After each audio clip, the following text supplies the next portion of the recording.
This podcast is part of Another Happy Studios, the home of podcasts with passion.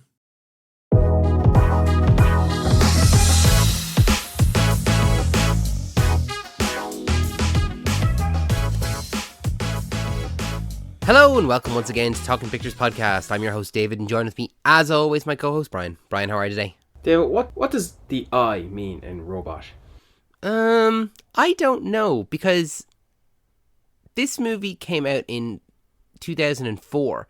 Were iPods really big back then? I don't know, I wasn't paying attention to that. Yeah, it is a bit strange. But then again, like, you have something like I Frankenstein.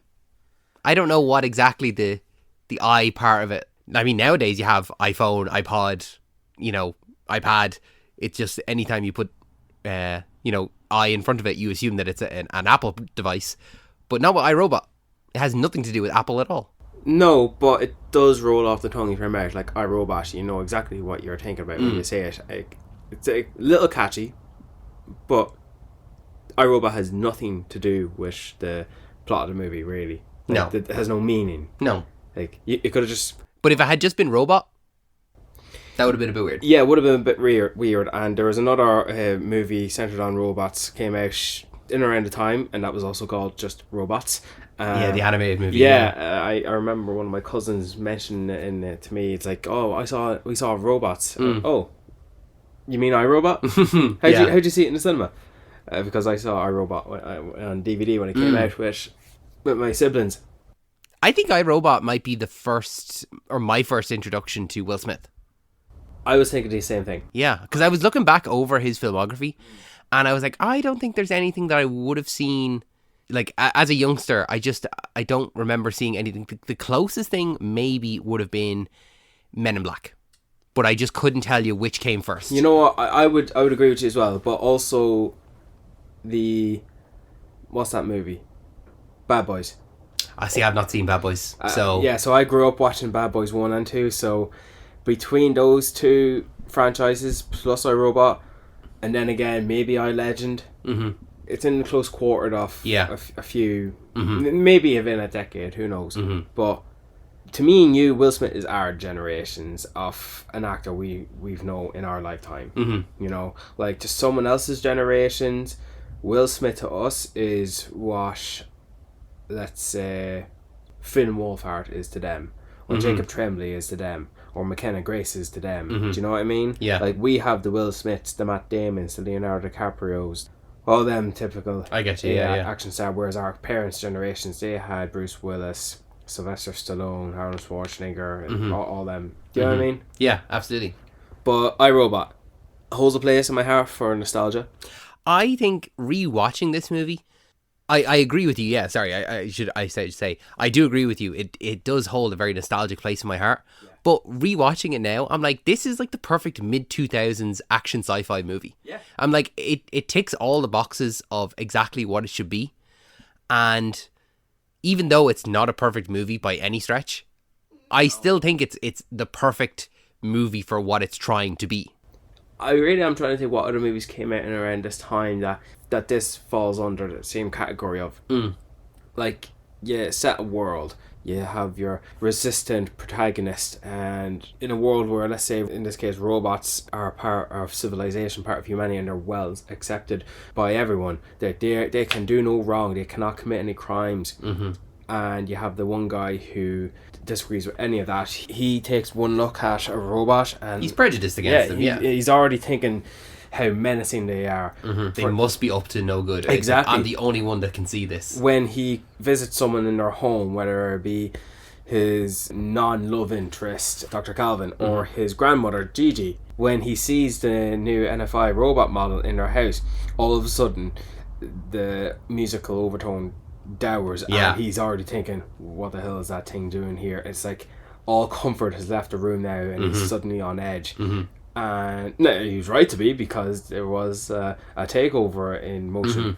But he's obviously a one-man army fighting against all these robots trying to detect this conspiracy. It's a good detective story, and that's what I forgot to realise what this movie was upon watching it. It's a good detective story.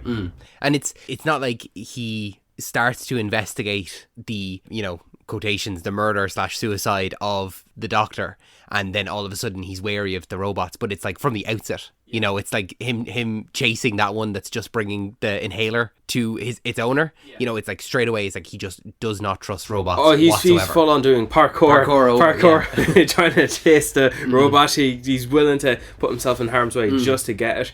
I think it's quite interesting. I think watching it this time for the first time with a kind of, I suppose, a more developed frontal cortex and, you know, a bit more media literacy, I think that it's so interesting to have the robots here that are all commonplace within society. They're well accepted.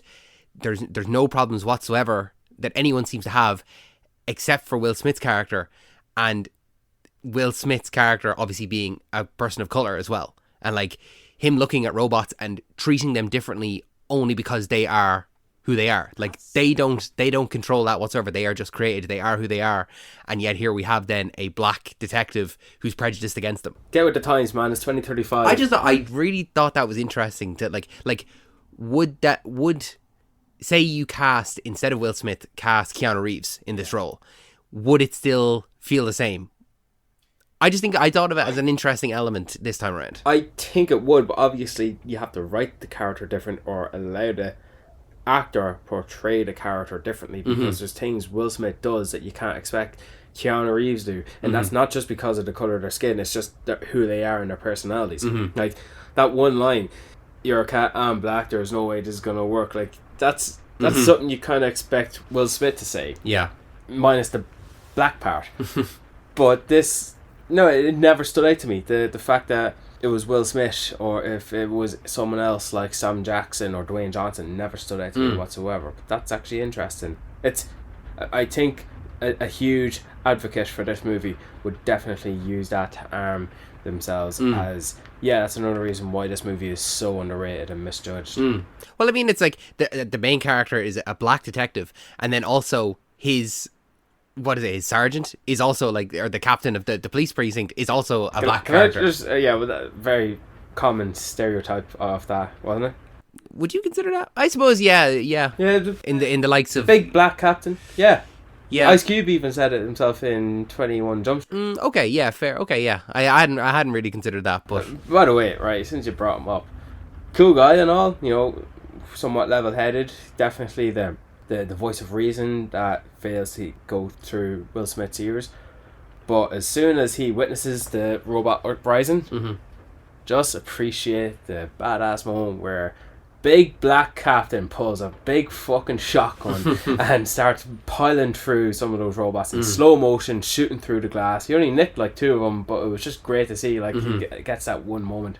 There's a few action sequences in this, and man, if there's anything from this movie, it's actually how fun the action sequences are. Don't forget, like, if this came out in 2004 and we're watching it, say, a year later on DVD, like, we're seven or eight, you know, the two of us, so it's like the perfect age to be watching, like, oh my god, this is so cool, like, you know, even watching it this time round, like, the CGI isn't the best, you know. Now it's 20 years old, like, you know, it was great for the time, never thought anything of it. But it wasn't a turn off. No, not at all. No, easily watch it. Like, this is green screen robot the movie, but so was the Star Wars prequels. Yeah. So like, it's no harm whatsoever. I also like the world. Like, it does come across as quite simple. You know, a lot of the buildings look like triangles or squares or rectangles. There's not that many screens on the buildings, and the whole city is very common looking. Like, one future aspect thing is the highway, and all the vehicles are automatically driven. I love a futuristic world, and as we get closer to it, seeing how close it is. Like, now in 2025, we are 10 years away from this future, this setting. We are now closer to it than when the movie came out originally, you know? That's the fun thing when growing up. I really like seeing those things. So yeah, seeing the highway and the car, it's a self-driving car essentially, and like the fact that Dr. Calvin says, "What? Are you driving manually?" Yeah, at this speed, like, you know, it's obviously going over, you know, at least 150 kilometers an hour.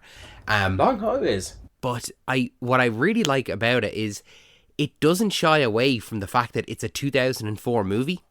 By Will Smith's character's Appreciation. his appreciation of the year 2004. So you can get away with having, like, you design his apartment and he has all these classic things, which are all, at the time of making the movie, all modern things. He's putting on a pair of Converse. And he's like, these are vintage 2004 Converse. And you're like, you pull them off the shelf. In our real world, you pulled them off the shelf. But, you know, that's advertising. Oh, absolutely. It's 100%. They funded the money to them. Same with his bike as well. Yeah. And like where Calvin says, is this thing gas? Gas explodes, you know. It's Yeah. We're so far in the future. We've moved past gas and all.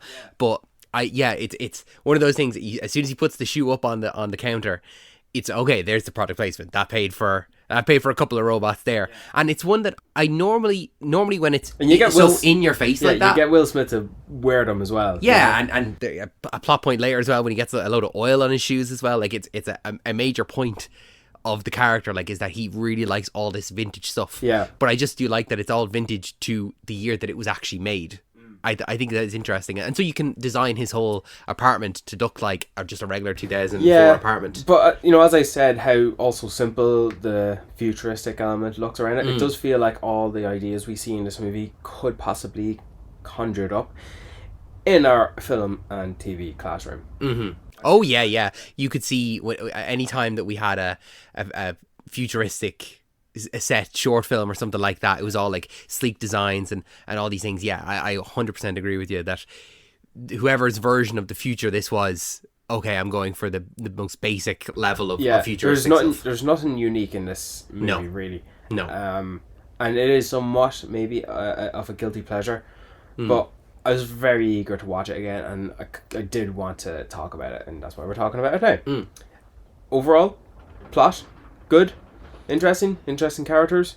I think it's so as you were saying there, right? It's a bit of a detective story. It's a bit of a mystery, and I think as I was watching it the whole time, I was like, I don't know. I don't think the mystery holds up fully well for me. Where I just felt like I was like even though I was following it, I was like, what's going on? Like, what exactly? I just there's couldn't quite keep up with it. Many interruptions with action sequences that pulls you from the detective story, but I do like the fun action beat. So I think that the action, because the action is so much fun, I don't mind that I didn't quite understand. Like, by the end of the film, I understood everything. Once you have all the pieces, I'm like, okay, I can see how they all fit together. But it was just, as the movie was moving along, because you are building this jigsaw, and then you go off, and you're there playing a game of Battlefield or something like that, like something completely different. It's like, right, okay, what am I doing here? I'm going back to this. Okay, and you're trying to figure it out, and then okay, now I'm going to go away. I'm going to go to the shops and do my shopping, and then I'll come back and do this. And because it was so just disjointed in that way of action and then the mystery and then action and the mystery, it was a little bit hard to follow. But like I said, by the end of it, I was like, okay, yeah, I knew what happened here. But as a kid, you didn't care about that. As a kid, yeah, as a kid, you don't care. As a kid, you're like, okay, when's the next action sequence? Yeah. When is Sonny going to show up again? You know, you want to see the robots. It's called iRobot for a reason. So let's talk about Sonny. Sonny, surprising. Well, I've surprised myself. Alan Tudyk. I had no idea it was Alan Tudyk. When did you find out? When I went to press play and he was in the cast list. I was like, oh, yeah.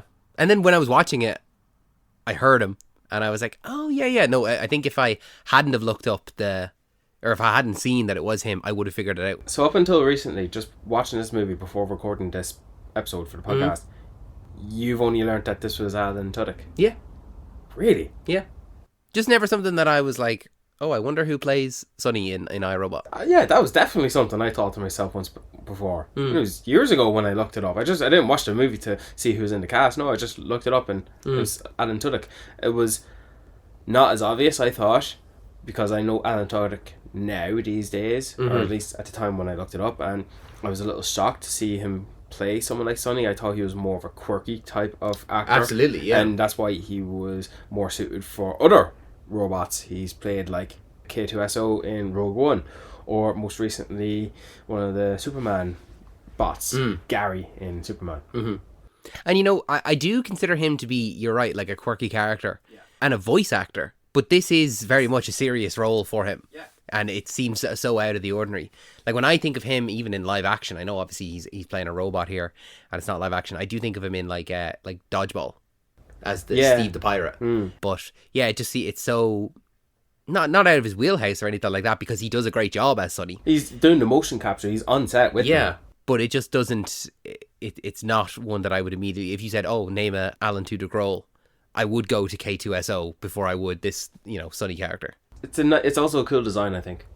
I think so too. I really like the sleek difference between his NF5. NF5 and the previous versions. And the previous versions are all like, there's all different variations of them, all in different colors, all of them like maybe a little bit rusted. Like, okay, these robots have been around for 10, 15, 20 years. Like, these are a part of the society. But they all do look like they work at a garbage dump. Like They do, yeah. Mm-hmm. Like, you have many of them doing different jobs and duties and tasks, like working as bartenders, walking dogs, or as garbage men. But they all look like that. Whereas the models, NF5s, the Sunny versions, they all look like that they came from Tesla. Yeah, they all look like the Cybertruck version. They're all sleek, clean, brand new, out of the box. Very attractive. Very attractive, yeah. I only noticed this time around that some of them, they actually have a little bit of colour on them in their joints, in their like shoulders and hips. I'd never noticed that before as a kid. They're not completely white. No, I always thought that they were, and then just with the red glowing chest as well was like the signifier. It's like, oh man, that's a bad one. That's a bad guy. What do you make of the whole Will Smith pairing up with Alan Tudyk then? Like, it's not a pairing you'd expect to see, and it's obviously well disguised with the motion capture. But did you know that recently Alan Tudyk mentioned that upon secret screenings of this movie to maybe executives or fans who had to sign NDA disclosures, that they received and they responded to the character Sonny so well that it bothered Will Smith. Wow, really? And that is why you probably did not know that it was Alan Tudyk who played the role of Sonny. Wow. Because Alan Tudyk was, for lack of a better word, removed from the marketing campaign. And considering Will Smith had an issue with the character of Django, because he was not the one who killed Leonardo DiCaprio's King Candy. Was that his name? No. Dr. Candy. Calvin Candy. There you go. Jesus Christ.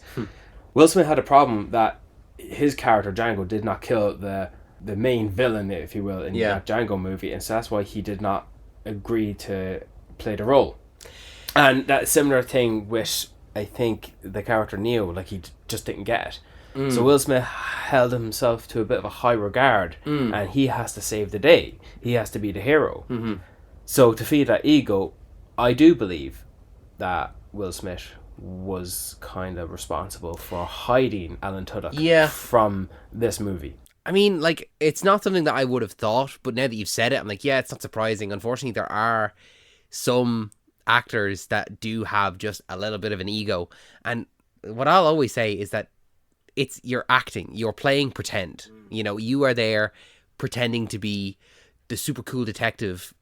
Who cares if the super cool robot, people like the super cool robot more. Yeah. And it's like Vin Diesel and The Rock both have it in their contracts that they can't lose a fight on screen. And it's like, well, what stakes then why would I be invested in your character when I know you cannot lose a fight? And then when the two of you are fighting each other, I know neither of you can lose a fight, so it's going to be something where you are split up and you can no longer fight and it's a stalemate or something like that. I just don't think that's. I think if you're going to be an actor, just lose the ego entirely. Just go in, you're playing pretend and you're making millions of dollars for it. So just, if your character's going to lose a fight, let him lose a fight. Maybe it might be interesting. I thought when watching The Smashing Machine, I know we're going off topic here, but looking at The Smashing Machine and seeing Dwayne Johnson's character lose a couple of fights, I was like, this is great. I did not expect him to lose this fight. Well, he's not going to break history and portray inaccurate depictions of what actually happened in real life. I know, but I'm glad that he took on the role knowing, I'm going to lose this fight.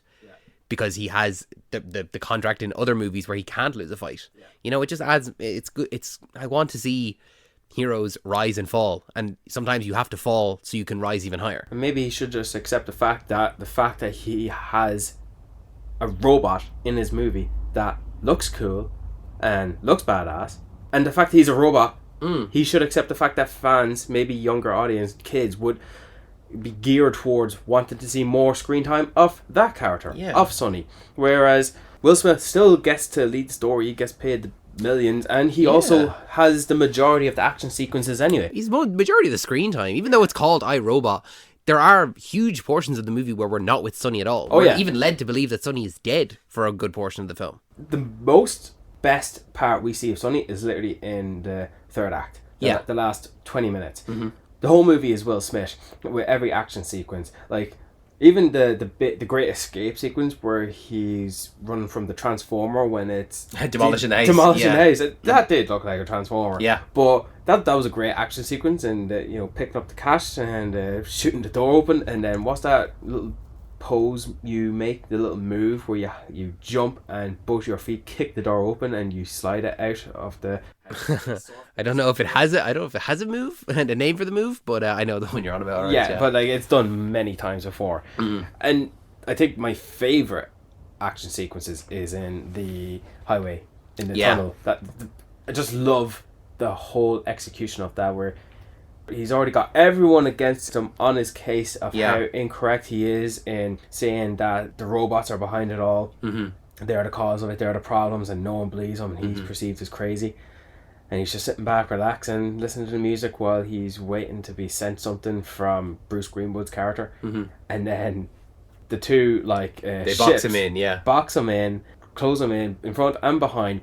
And then he gets the manual steering out, and the shutters open up, and all the robots with red lights on their chest, and it's just perfect line. I just love it. I think it captures Will Smith's character up until this point, where he says, "There is no way my luck is that bad." It's like, yeah, pal, I fully agree with you, but this is happening.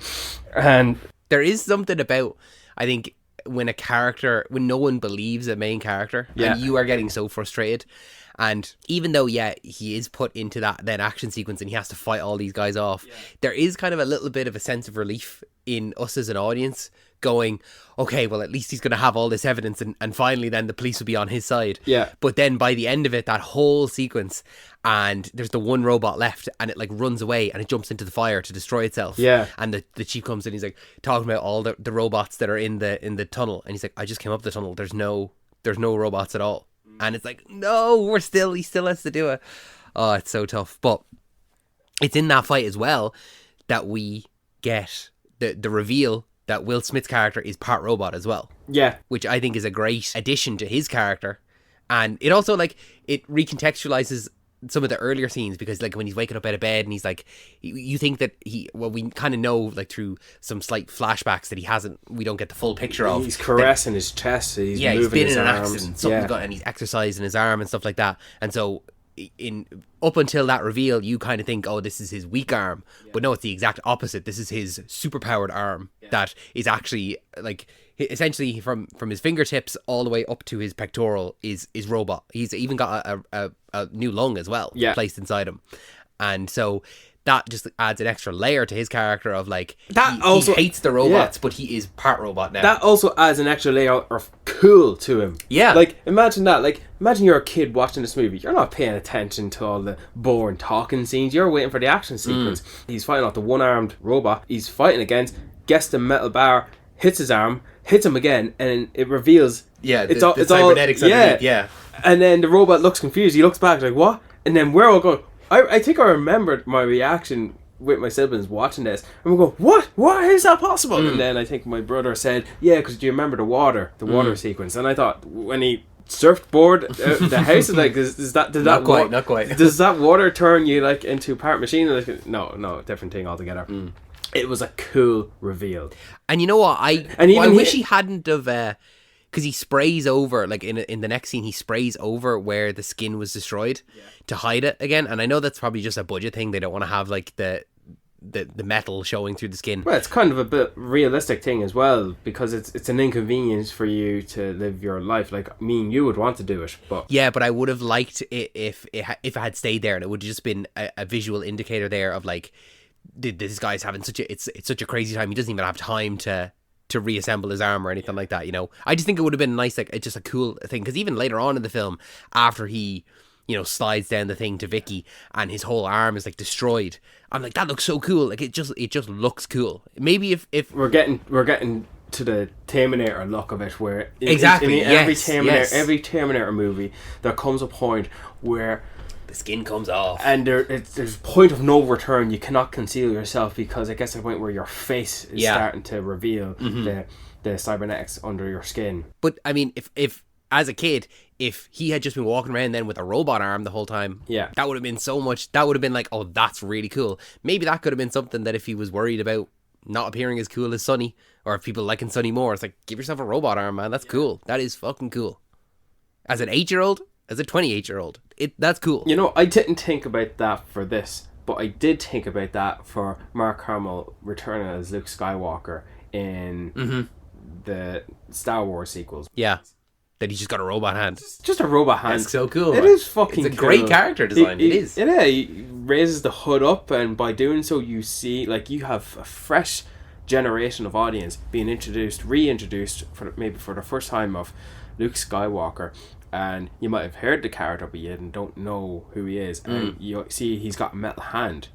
People are asking themselves, oh, how did he get that? And I was looking forward to seeing how that could maybe play an indirect role just by a consequence of maybe an action sequence, but never the case. He just gloves it up. Sidetrack to Star Wars. Let's get back to iRobot. Cool. It was a cool sequence altogether. In the tunnel where all the NS5s are jumping onto his car, and he's first of all trying to shoot wherever he can, like, you are experiencing a car accident, as if like, this is what's happening, we are going to kill you, and we're going to make it look like an accident. Like, the fact that the robot states that to him, like, please comply, like, the hell I am. And then he just rams it against the wall as he's still driving at full speed himself manually, fucking rear ends one of the robots into like the big massive spinning wheels, and it just crushes them into them. There's not many ways you can kill these robots in a cool way in this particular action sequence, but they do it so well. Like the fact that you see some of their heads just be crushed in fractions. In a way, some of them feel as though they're not very solid. Because they break so easily in or in later scenes where they're like, it's one bullet and it's done. They're not like bulletproof or anything like that. No, they're definitely not bulletproof. You put headshot to these guys is different to a headshot to a T800 or T1000, something like that. Yeah. But overall, it was the standard action sequence, and the one-on-one he has with that robot. Even the camera whip pans as what's that gymnastics pose where the robot is hanging onto the barrier and he has his legs over Will Smith's shoulders, and he's like going upside down and the camera's following him. I don't know the exact shot you're talking about, so really? I can't give it to you. Oh man, like it's a cool camera work. It's like swinging upside down over a bar. Oh yeah, I know. Yeah, I can't think of that. I know exactly what you're talking about though. Yeah. God damn it, I hate not knowing the names to things. But yeah, then it gets to the point where there's, point of no return, where Sonny dies, but he's back pretty much quickly. And with Sonny is a great character in that he does have so much personality. Yeah. That when those robots in that action sequence, when they jump out and they're like, you are experiencing an accident, they feel like robots. Whereas Sonny really does feel like a person. And there's at no point where I think that the robots that are jumping out are doing it of their own volition. And especially with the red chest as well, it's like, okay, these robots are being controlled by someone or something else. They're just following their program, or they've been hacked or something like that. Yeah, Sonny comes across as calm. Like he's asking questions. He's curious. Yeah, well, he's the first robot that has a soul, and he's immediately different as well, even with his eye color. Yeah, like that the sequence where after he comes out of the lab and Will Smith shoots him in the leg and he goes to repair himself. Yeah, and he's in the room full of 1,000 other robots. And he's going, like, the camera is going over all of them. Yeah. And he's walking, like, left to right. Yeah. And then a robot is, like, centered on the frame, and you can see that the eyes are blue. The eyes are blue instead of green. So it's like, straight away, okay, that's him there. But I think that sequence with 1,000 robots is great. I love that one so much. Real copy and paste. That's not that expensive, I wouldn't think. No. And it's one that I don't know, it just always stood out for me as a kid in a couple of different aspects. One of them being, when Sonny is running away from Will Smith, and Will Smith, like, he's running up and down the aisles, and he, like, turns a corner and bumps into one, and it kind of, like, Jolts. it jolts a little bit and then straightens itself up, and I'm like, that's so unnecessary, but because it's so unnecessary and you did it, it feels so much realer, you know, because it could have been so easy for him to just turn the corner and not hit into anything, but And then in post add the copy and paste green screens there, like you're not having actual actors standing there in mocap. yeah, but because he did knock into one, it feels as though there are real things there for him to bump into, Yeah. and it's not that it's just CGI.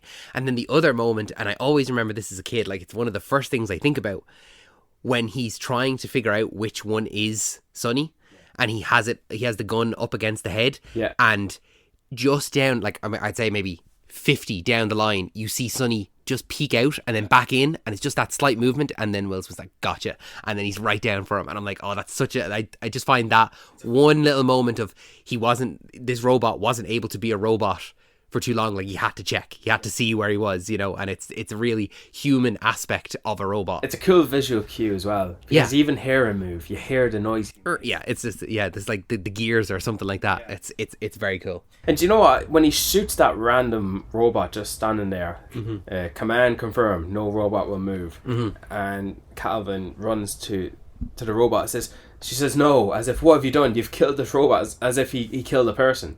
That's the thing, is that Will Smith's character fully sees robots as things, as tools, as not people, as it, whereas everyone else treats them as equal citizens. They are here to serve us, yes, but we still are going to be nice to them. Even your one who needed her inhaler, she says, don't you apologise, you're doing what you're supposed to be doing. Absolutely, What are you doing? And she's going in on him. Yeah, that's actually a great one. I completely forgot about that. Yeah, she's like, no, don't you apologise.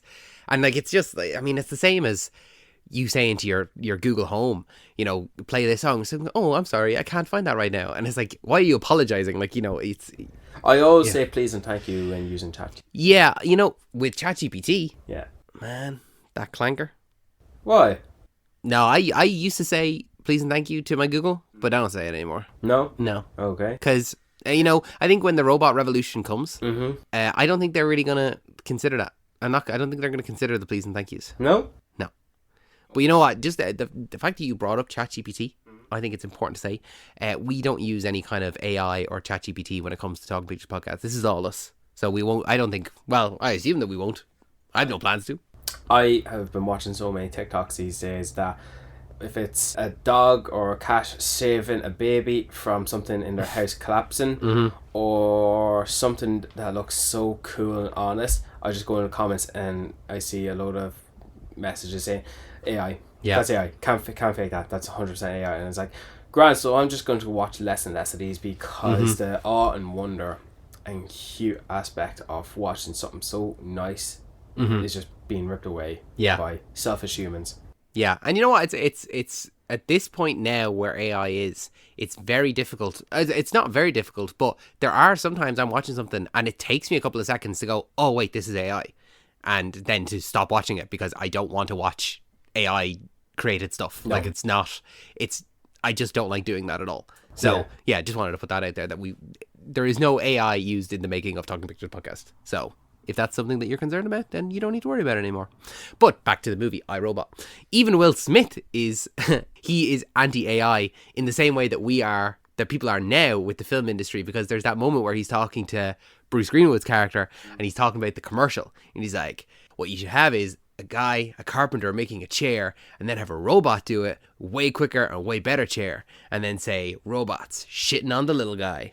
And I just always thought that was so funny. And yeah, here we are now in a situation where, like, what was it, 2 years ago when we had the writer's strike because of implementing AI, and then the actor strike as well. And it's using robots and AI, all this stuff in our now modern day, and using those to replace the hard work that people put in now, the people that have trained all these years for all these different aspects, whether it be creating a chair, like you said, or being a background actor, or being a cinematographer or a director or a writer or anything like that. And unfortunately now we're in a space where those jobs are under threat because it's cheaper to do it. Next thing you Just know, punch it into the computer. the jobs that will be taken by AI are those who are making the decisions to implement AI. Yeah, it's just gonna be AI running AI. Yeah. Yeah, are they going to do it for the money? I don't know. Robots should be used for the tasks that we don't want to do. Yeah, but even then, that's still taking away jobs. Yeah, it's taking away jobs, all right. Yeah, but like, do it for the jobs that people generally don't want to do, or are too dangerous for humans to do. That's what we should be using robots for. Yeah, well, shoulda, woulda, coulda. We should be sending robots if someone's stuck out at sea and they need to be saved. We should be sending robots out to them. We shouldn't be risking other people's lives to go save them. We should be sending robots to do the dangerous stuff to save people, rather than risking other people's lives. Because they're just clankers. You're getting a bit too realistic now. Sorry, man. We're in the real world, man. Go back to the movie. Back to the movie. There's not much depth to this movie, really, is there? You keep getting sidetracked. I mean, I think it's a relevant thing if we're dealing with AI, and the movie also deals with AI. What did you think about the whole with the detective aspect of it and the mystery of it all? The recording from the doctor. I'm glad you brought that up. Okay, good. I can't recall many other media formats implementing this, but it's a cool idea that you have a person create a recording of themselves, but it's an advanced recording where it can anticipate questions and answer certain questions, and if they can't answer that, they have that repeated message. My answers are limited. Yeah. It's kind of nearly like a choose your own adventure recording. Like he's gone and he's recorded multiple answers to questions, but he obviously can't predict all of the questions he's going to be asked. Yeah.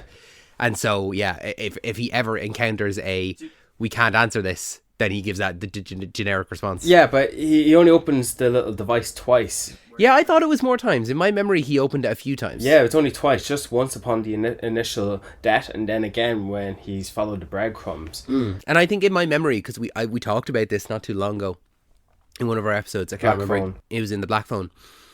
I thought that it was a fully pre-recorded message, and that Will Smith's dialogue changes, but the recordings doesn't. Yeah. But that's not the case. No, it's he has pre-recorded a few questions, but not the full. Could you imagine us doing an episode on something, except one of us is recording live to the other person who has pre-recorded some lines and sentences and somewhat of a conversation, and you'd have to respond. I did have an idea for that in college. Yeah. Did you? Yeah. It was a video I saw on the internet. I thought it would be fun to do, where essentially so it would be an interview. Let's say me and you were interviewing each other. Or sorry, I would be interviewing you. Yeah. And you would be absolutely shit-faced drunk. Okay. I would ask you the questions. You would answer as you normally would. And then a week later or whenever, we would re-record it and you would be interviewing yourself. So all of the drunk answers are there. Yeah. And then you, sober, ask yourself the question. So it looks like you're interviewing yourself. Another cool thing is young you or present you asking future you questions. I do like those ones. Yeah. And future you is watching back on those videos. I feel like it's somewhat of a diary to go back and review yourself. It's pretty cool. Those ones I appreciate those ones a lot, because that's a lot of forward thinking. Because how often you'd be like, oh, I need to do this, and you just completely forget about it. Oh, absolutely. I've thought about doing it and I just have not found the time or motivation to do it myself. And even if you do it at the younger end, it's remembering to do it 20 years from now, and it's something you have to sit on for 20 years time. Well, I don't know, a decade might do. Yeah, a decade, yeah. What about Shia LaBeouf? Yeah, do you know what? I forgot Shia LaBeouf was in it. Very, very limited role. Like, this would obviously have been post Even Stevens, but before Transformers, before he was Shia LaBeouf, as it were. But I think he fits exactly what he needs to be, which is the foul-mouthed kid who seems to be getting in a bit of trouble. Will Smith definitely caught him with some weed and he just felt bad for him. That's why he keeps a lookout. Yeah. Or even there is one scene where he sees him running away from all the robots and he says, told that boy not to get in trouble. But he's running away to the point where how can Will Smith just kick Catherine off the bike and go after him when he was running away to safety? Like they just wanted to include an extra action beat in there where he charges the motorcycle off a ramp and Will Smith fucking free dives his 2 handgun pistols out from his chest and headshots the fucking robot. Just an extra quick like day's worth. You got to get it in there. Yeah. What do you think? What do you think of Catherine then? Bridget Moynihan is her name. I don't know her from anything else. I looked her up after watching it, and I have seen her in a couple of things, but I couldn't have pointed her out or like said oh yeah, she's also in this. Do appreciate that she's not really portrayed as a love interest. My exact thoughts as well. I think that she's a capable character in her job and in her field, and she's not there as a love interest. Like I don't even think there's very many lines that suggest that there's a love interest or any kind of romantic feelings between the two characters. They do have the scenes where she's feeling Will Smith up shirtless, and that's I didn't consider that to be romantic. Oh yeah, but like definitely someone said we need Will Smith shirtless to showcase his muscles on display, and we need a woman to feel him up for it, and then we'll just say that she's doing it for science, and there is that also scene where she is very much needs to be rescued a few times. Yeah, I mean that's the damsel in distress trope that we have from most action films. Perfectly acceptable for the time, but we're 25 now. We 21 years on from it. Yeah, we can't be thinking about that too much. So she was a good addition. She kind of reminded me of Kate Beckinsale for some reason from the Underworld films. Oh yeah, I can see that. Yeah. But I do like her. She's the only ally he has that's not really Sonny. Unfortunately, I could, if they ever did a sequel, it would be Sonny they bring back and not her, which is very unfortunate. I don't like it when sequels don't bring back the female lead. Very stupid. Yeah. Another hateful trope. To be honest with you, yeah, I could see if there was an iRobot 2, not even Will Smith being in it. Really? Yeah. I think that they would focus on Sonny as a character because of the way that the movie leaves off with him kind of going to the other robots. I could see Will Smith maybe try to spearhead a legacy sequel for iRobot, the same as could see him do the same for a Hancock sequel, and that'd be one I'd want to see, and an I Am Legend sequel, which may or may not still be. Yeah, that's one that's I feel like we heard about it a lot in the recent past, but nothing in the very recent past, if you know what I mean. Yeah. Say we heard stuff in the last 2 years, but I've not heard anything in the last year or so. So it's one of those things that's a little bit up in the air of like what's happening. With Will Smith always waking up with these dreams, sleeping with a gun and showering without a curtain, there's something going on with him. Backstory is quite interesting. I quite like it as a backstory. Once we get the full reveal of why he has the cybernetics, why he is part robot, and why he has his prejudice against the robots. And it's not even like, it's a very conflicting one, all right, because it's not that the robots ever did anything on him. In fact, it's the opposite. His life was saved by a robot. It's the fact that they didn't save the other girl in the car. Sarah is her name. And he didn't save her because it was a robot in that moment, and it did the statistical analysis, and it goes, okay, if I save him, he's got a 45% chance of survival. If I save her, it's an 11% chance of survival. So it just went with the higher odds. And I think it is an interesting aspect, and it's his own guilt, I suppose. It's his survivor's guilt for that accident that he has, and it's like, it should have been me. I should have died and she should have lived. I do think it was a little weird now at this point that he's wearing her necklace. How did he get the Sarah necklace on? But it seems to me as though obviously he spent time with her family. Like, it's because it's the father and the daughter that die. Yeah. So he would have, because like he even says like, oh, she wanted to be a dentist. Like, what kind of an 11-year-old wants to be a dentist? That's crazy. So he's obviously spent time with the family, and he's obviously spent time with them and has gotten to know them, and because he does genuinely feel guilty that he is alive and she is not. Yeah. So that seems like that's an aspect of his family, and maybe the mother gave him that necklace and it's like, carry her with you or something like that. We don't get to see that, but I thought that it was like, okay, yeah, this is fully within character that he would have this survivor's guilt, and so would want to, I suppose, honor her or like live his life for her, because he's never depressed, or he's never, I feel, suicidal or anything like that. Yeah. It's kind of like, oh, I'm living for her. Like, not that maybe not that he's living for her, but like he's not taking his life for granted, or he's not wasting his life away. Like, because he could very easily be sitting at home doing nothing, and he's a waster, or he doesn't care about his job, but he does very much care about his job. Like, he's always doing the investigation. He's always researching. He's always trying to find out. He's not a deadbeat cop or anything like that. Yeah. He is always trying to find the answer. You've actually convinced me.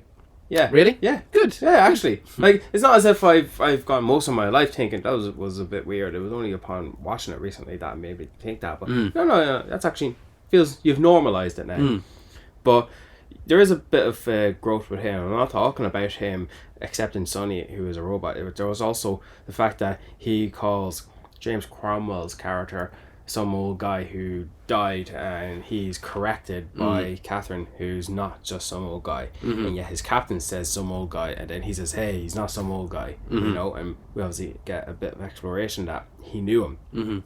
That James Cromwell character operated on him and gave him the cybernetic arm. Like, obviously it's not a new thing, like it's for cops who are injured on duty, but because of how extensive it was, you know, like it's as if he knew of him and they knew of each other. The doctor knew his prejudice against robots, and that's why he chose him to be the investigator for his suspicious death. And it's great as well. Like, I actually like the little breadcrumbs that are dropped on him, one by his captain and then one by his Gigi. I do like that. Like, shit, this is all actually making sense. You know, it's simple. Some might call it too obvious screenwriting, but I like it. I thought it was very good, and it was a good sign of the times. And then we get to, before we get to the reveal, like, as if it's very, you know, suspense and thrilling. Real big spoiler alert. Yeah, who's behind it all. I just want to say one element I do like watching in this movie is when Will Smith is in the storage units in the desert area. He sees, of course, he is the first-hand witness and sole witness to the destruction of the other bots. But the no good deeds that the NFIs are doing. Yet again, that when Will Smith is trying to run away, the older models jump out from their container units and save him by just dropping in front of them, and they just shout human in danger, human in danger. They willingly do that, and it feels like they don't do that because they're programmed to. Why should they be programmed to? They're just left in storage. But it feels like it's irrelevant that they are capable to survive, that they do this knowing they are going to die. Yeah, well, that's the thing I was going to say, is that I really like is the 3 laws that they have to abide by. And that is 100%, like, even though they are in storage, they still, their primary directive is these 3 laws, and that if a human is in danger, even if you will die from saving them, you still have to save them. Yeah. So it's you must obey any command that a human gives you. You cannot harm a human. But you also must protect your own existence unless it conflicts with the first 2 laws. Yeah. So yeah, what is it? What's the order exactly? So you must obey every command. No, the first well, you one can't is harm. You must not harm a human. Yeah. Second command, you must obey every command given by a human unless it conflicts with the first law. And then the third one is you must at all times protect yourself unless it conflicts with the first or the second law. Yeah. So even if you owned a robot and you said, okay, kill yourself, because even though the third law is that it has to protect itself, that would conflict with the second law because it's a command given by a human, so it would do it. Yeah. So in that sequence then, there's exactly like you said, human in danger. We need to make sure the human comes to no harm, and if that means that if I'm destroyed, I have to follow it. It's my prime directive is I have to do, essentially it is 1, 2, 3. You know, 1 is the most important, 2 is the second, and third is the third. But it does feel like it comes across as if they did it voluntary, you know? I know the program too, but the fact that they threw that in there, like... I don't know, because Sonny's the only one with free will. I'm just saying it comes across like that. Okay. Like, because you could have just had Will Smith run away from them and he makes it to his bike and he leaves. But they decided to throw more money onto the budget and have more of those robots jump down from the containers. Like a last good deed from those robots that should be put to Will Smith's character. See, the robots are good. And the new robots are bad. They're bad because they got red on their chest. Yeah, that's exactly it. That's how you know they're bad. Because they're red. It's like a light. Red is bad, blue is good. Yes. Simple as. You ever watched Star Wars? But yeah, they all thought that it was Bruce Greenwood's character that was behind it all, and Will Smith, you won, and Sonny. By the way, Will Smith's character's name is Spooner. Spoony Spooner. If you had asked me, even though I just watched the movie, if you had asked me what's Will Smith's character's name, I would not have been able to tell you right there. Detective Spooner. Spooner. I like that. Yeah, Sonny and Spooner. Son and Spoons. It's not Bruce Greenwood's character. He's dead, and it's not. This is a guilty, it is a guilty pleasure movie, but I thought it was a great twist to reveal that the one behind it all was a background character. Yeah, someone that's been there the entire time and our characters have interacted with, but is not a major player whatsoever. I think cause of that is because they don't have an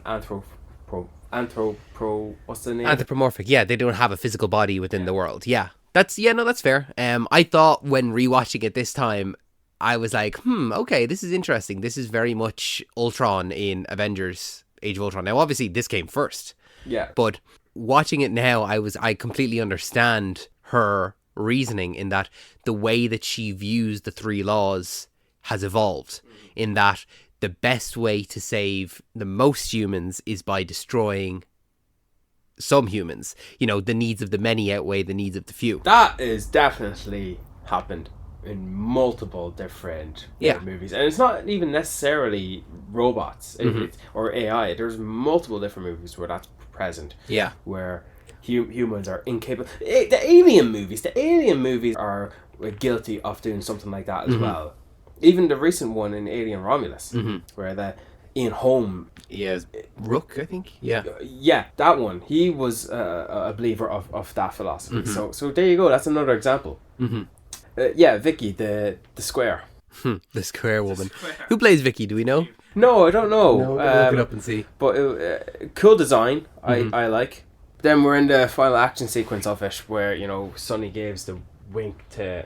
This is where I feel it's the most 2004 kind of movie. What do you mean? Just the whole like the swarm of all the robots coming in and like them jumping across all these things and like shooting and all this stuff. This felt like the most like, okay, we're going full. Will Smith has an unlimited amount of ammo. Herself, what's the character's name? Can't think of it now. Calvin.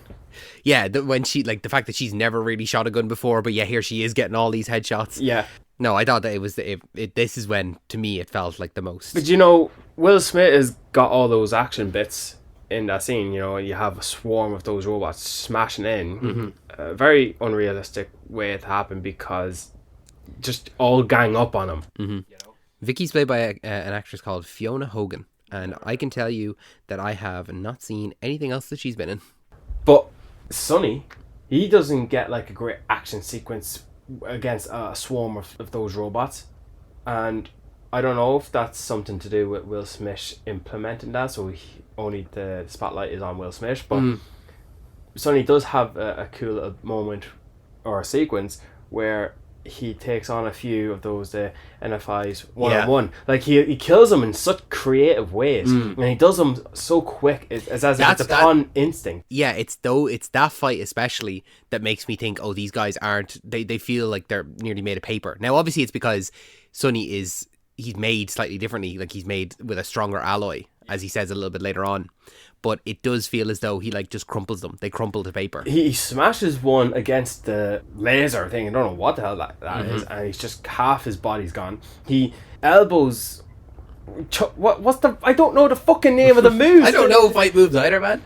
He like squeezes his head. He puts him in a headlock. That's it. And then he smashes another one, and then he like fucking fists the back of his head and like pulls him out. He kills them all in very creative and very like calculated ways. Quick and succinct, and it's like, I have a mission to do. Like, I am going to kill you in the most efficient way possible that saves me time so I can get where I need to go. And I do like the part or the thought that he might have had that I need to be the one to destroy Vicky.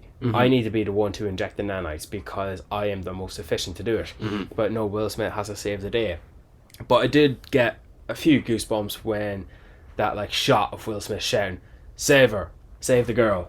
The foreshadow, the callback, the storytelling 101, where the robot didn't save the girl last time, but this time the robot does save the girl. And Sonny just, alright, catch. And then Will Smith, You deal with this then. yeah, he does, and he deals with it quite well. And it is a cool effect that Will Smith slides down those poles, Yeah. and his arm just completely disintegrates its flesh. I have two like wishes upon this, where Will Smith's arm completely deteriorates and it's all robot, like all the skin is just completely gone Like Luke altogether. Skywalker, yeah. Yeah, but it's his whole arm. It's Oh, the whole thing. Okay, yeah. either that or the whole arm's gone altogether and he's only got one arm left or something like that. And then again, I also, wouldn't it be cool if Sonny did that and his entire body just became like undone because of, I don't know how, maybe it could nearly kill you, therefore it was more destructible, except he still makes it down to Vicky, and I thought there was fuck all of Sonny left except his arm and his head and a bit of his torso, and he just injects Vicky with that, and yeah, he's like Bishop from Aliens. He sacrifices himself in that way. I'm I'm just saying that it's a cool visual look. Yeah. Like, I thought what would have been good right at the very end, after the whole major action sequence, when they're in the office and Spooner says, you call them I know because I thought about it. I was going to say Will Smith, but Spooner. When Spooner says, he puts all the pieces together and he's like, he didn't jump, did he? Like, you did kill him. And they have their scene where he admits to it, and like it's all the exposition of like, okay, we're wrapping up the story here, and they shake hands. I just thought, I was like, oh, it would have been actually really cool if it had been Spooner's robot hand, and it was like this, just the two robot hands coming together and shaking there, and him kind of, because Spooner has accepted him now as a robot, and he's also accepting this robot part of him, just like that. I would have liked to see that, like, just visual indicator as well. Took the words right out of my fucking mouth. Brilliant. Pal, I thought most of my life he did shake hands with Sonny with his robot hand, and that the two of them, both of their arms completely damaged, torn up, because Sonny's hand was rusted. He put up it as through well. the shield as so well, they're both damaged. They're wear and tear, and the shake hands and the wounds from their battles show the love and the acceptance. And I guess they did actually run out of budget, so that's why he shook hands with his normal hand. But yeah, that is such a missed opportunity. Very, very poor decision to not have Will Smith shake hands. The robot, two robot hands shaking. Yeah, fucking cool design. Because it cuts back to the two hands shaking as well. Anyway, I don't necessarily need a sequel where it's Sonny leading somewhat of a revolution with a society of robots with the NSI. I don't need that. It's not also an IP either because it's just the one movie. Yeah. But you could revisit it and do something cool with it again. I think so, and I think if you were to do that, I feel as though it would neither feature Sonny nor Spooner. But it would feature Sonny maybe in a second act or third act, where instead of leading a revolution, he's created this purely robot society or something like that, like completely out in the desert. Well, maybe I could appreciate a sequel where Will Smith has a new case that would be you have to be well written, because you'd need it to be captivating. You need to gauge your interest. But we never see any robots on the police force, No, so maybe something like that. but that's what I'm saying. Maybe an ally that Spooner could turn to is Sonny, who is now a leader of a society where Sonny might actually stand up for himself, where his interests are not necessarily for the best of humanity, but it's also the best of his robots The as robot well. society, yeah. And I thought that would be cool. Like, I don't know, maybe it's another advanced AI, maybe it's a human using AI against humanity, maybe Maybe it's AI a from human that wants to put robots back in their place in servitude to humanity. or maybe it's AI from space. Who cares? I just think it could be interesting. Yeah. And I don't know if Will Smith is feeling, baptized from his apology tour from slapping Chris Rock in front of the world. Maybe he could get behind spearheading an iRobot sequel. Tell you what, Will Smith, if you're listening to this, we'll write it for you. Me and Brian will write iRobot 2. I mean, We'll give it a go. We'll do a first draft, and you can work on it from there. okay. Who owns it? Fox? So Disney. Disney. Hey, Disney. Disney. Listen up. We got iRobot 2 here. Yeah. There's not much to it, but I'm happy I got to talk about it. Like, Yeah. I know I say I chose this, and I said, David, we're talking about iRobot. And I'm happy to talk about it. It's, like I said, it was one of those movies that, yeah, when you're 7 or 8 years old, you watch it and it's the coolest thing you've ever seen. yeah. You know, and you know, it's a movie that I can watch and I go, yeah, I really love it, but it's not a great movie. Like, and I know it has its flaws. Yeah. But I still just really enjoy it. Yeah. It's like I wouldn't say it's a guilty pleasure. I feel as though it's in the same category as a guilty pleasure, but I'm not guilty for it at all. You know. So yeah, that's me. Sinead, that's it. That's it. Listen, Brian, thanks so much. Here. Anytime. How about next Wednesday? Yeah. Thank you so much for listening to this episode of Talking Pictures Podcast. If you enjoyed this episode, make sure that you are subscribed to us on your favorite podcasting app of choice. You can also follow us on all of our social medias. They're down below in the description with all of the links there. This podcast is brought to you by Another Happy Studio, so make sure that you're following all the other podcasts in our network. Brian, any final words before we let these people go? You know, even though he's still a cop, Will Smith does pull off 2 earrings, 2 piercings. He does, actually. Yeah, I'm looking at a picture of him right now. Like, it's not just on one ear, it's on both ears. Earrings are never something I notice first. Really? Never, ever. I don't know. Weird. Thanks, Brian. Thanks, David.